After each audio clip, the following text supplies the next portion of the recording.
যারা ঋণ খেলাপি ছিল, যারা দেশের টাকা লুট করেছে, বিদেশে পাচার করেছে, আর যারা গণহত্যা করেছে, তাদের অপরাধ আমি খুব ভিন্ন কিছু দেখি না মাননীয় স্পিকার। দুইটাকেই সমান অপরাধী হিসেবে আমি দেখি। ব্যাংকিং খাতে 40,000 কোটি টাকা দেওয়া হচ্ছে।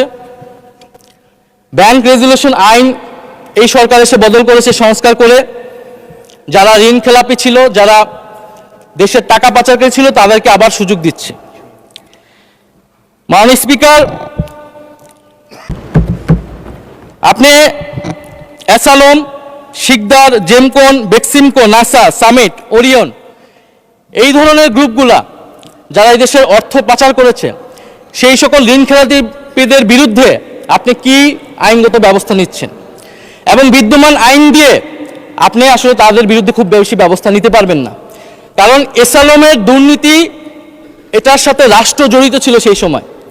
ডিজিএফআইকে দিয়ে সে ইসলামী ব্যাংক দখল করেছে।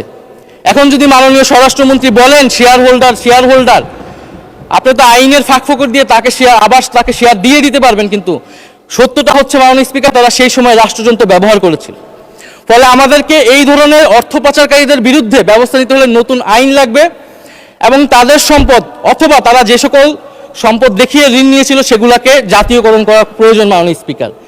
সেই টাকা আপনি বন্ধ করেন, সেই টাকা দিয়ে আপনি মাননীয় স্পিকার আপনি ব্যাংকে আবার ফেরত দেন, ব্যাংকিং খাতকে আপনি আবার একটি স্থিতিশীল জায়গায় নিয়ে আসেন।